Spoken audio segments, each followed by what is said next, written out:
Well, good morning, and welcome to Morning Gospel Fuel with Mr. G. It is Wednesday, May 26th, the feast day of Saint Philip Neri. He was a 16th century confessor, spiritual guide, and priest, and founder of the Oratorians. And he was known to have a phenomenal sense of humor and contagious personality. He is known as the second apostle of Rome, which is a pretty high title because that's right after St. Peter, who's the first apostle of Rome. So, St. Philip Neri. Today is his feast day. And today's gospel is from Mark chapter 10, verses 32 through 45. Let's begin in the name of the Father, Son, and Holy Spirit. Amen. They were on the way, going up to Jerusalem, and Jesus went ahead of them. They were amazed, and those who followed were afraid. Taking the 12 aside again, he began to tell them what was going to happen to him. Behold, we are going up to Jerusalem, and the Son of Man will be handed over to the chief priests and the scribes, and they will condemn him to death and hand him over to the Gentiles, who will mock him, spit upon him, scourge him, and put him to death. But after 3 days he will rise. Then James and John, the sons of Zebedee, came to him and said to him, Teacher, we want you to do for us whatever we ask of you. He replied, What do you wish me to do for you? They answered him, Grant that in your glory we may sit one at your right and the other at your left. Jesus said to them, Can you not know what you are asking? Can you drink the cup that I drink, or be baptized with the baptism with which I am baptized? They said to him, We can. Jesus said to them, The cup that I drink, you will drink, and with the baptism with which I am baptized, you will be baptized.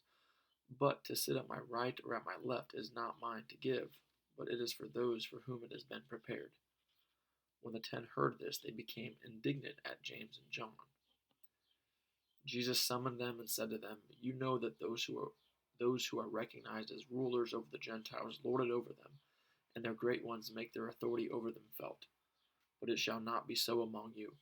Rather, whoever wishes to be great among you will be your servant. Whoever wishes to be first among you will be the slave of all. For the Son of Man did not come to be served, but to serve and to give his life as a ransom for many. Well, pretty lengthy gospel there. We've got the third prediction of the Passion as Jesus and the disciples are walking towards Jerusalem and about to enter where Jesus is going to, be arrested and scourged, because he's talking about himself. Which, if you think of it in that sense, like how crazy that is. Like, Jesus knows exactly what's going on, like to the detail, like handing him over to death to the Gentiles. They will mock him, spit upon him, scourge him, and put him to death. But he knew all of that because it didn't happen yet.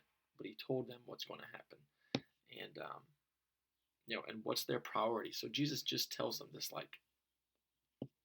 pretty important and kind of gruesome information. And what's the first thing that James and John is focused on? Themselves. They're worried about, okay, Lord, so this is going to happen, yada, yada, yada. How about whenever we die, can we be at your left and your right? So you can see that Jesus still, even though this is the third prediction of his passion, and they're about to enter in Jerusalem, we can see the amount of growth that still needs to be done by James and John. Even amongst all the disciples, because you can see that it says later on that the 10 others became indignant at James and John. So there was a skirmish. There was some tension going on, and Jesus again has to bring him back, and he has to explain to them and clarify to them that it's not his decision, it's God's, and it's not whoever sits at his right, left really doesn't matter, because you're thinking of leadership and authority in the wrong way. And you can see that in how that relates to our current world, and really throughout all of history. Whenever it comes to authority, whenever we compare the authority and rulers of the world to the authority and rulers of the faith, that's why all the disciples were martyred, and many saints, they were all martyrs. So we can kind of see Jesus is trying to teach us. And we can even see it in our Catholic bishops and priests at times that some of them have lost sense of that, um, and trying to appease the world, which is frustrating. But um, you can kind of just see, Jesus tells us pretty clearly that to be a true leader, to be a true man of faith, you can't come to be served, but you must come to serve and to give your life for all those who you love and are under your leadership. So anyway, through all that reflection and meditation, as I mentioned, James and John had a lot of work to do, a lot of growth still, even though it's getting to be close to the end of his ministry. Um, but we all need growth um, constantly. We should all be wanting to grow in virtue every single day until we're dead. So as we reflect and maybe think about James and John, what area of your life needs work um, the most? As you recognize that you need to use Jesus as a model and example to help you, because we can't do it on our own. So otherwise, have a great day. God bless and keep it real. In the Father, Son, and Holy Spirit. Amen.